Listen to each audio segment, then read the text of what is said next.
So one of the great things about Photoshop is that you can manipulate things with some special effects called filters.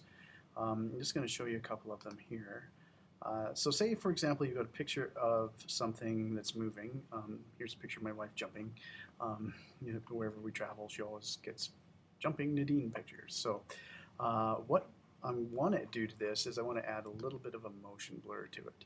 So if I go to filter and I go to blur, you can see there's a whole bunch of blurs, and I'm going to choose motion blur, and I'll just change the angle of this a little bit to match blur.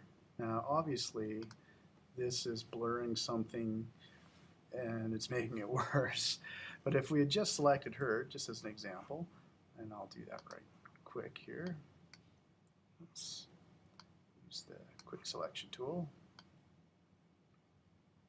So say I've got her and I copy and paste her into a new layer, and then I go to blur under filters and choose motion blur, then we get to really see that blur effect starting to work.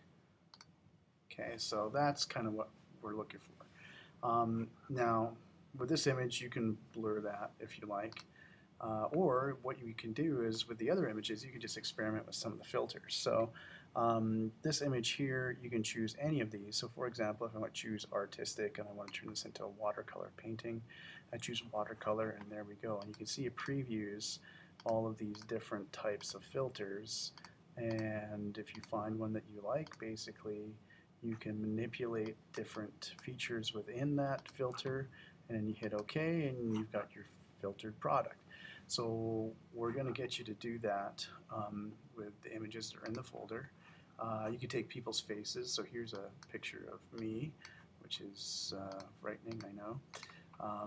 And if I take this image here, I can go to filter and I can choose liquefy. So some of the filters, like liquefy, has its own window with tools, and I can use this to push stuff around, like straighten out my nose a little bit because I broke it years ago, and I could do things like give myself really big bug eyes, or I could give myself little squinty beady eyes, or whatever you want. And so it's a pretty neat tool, but as you can see, if I overdo it, it just doesn't work. So open up a couple of the images that are in the file, apply some of the filters, and then save them. And that's you done.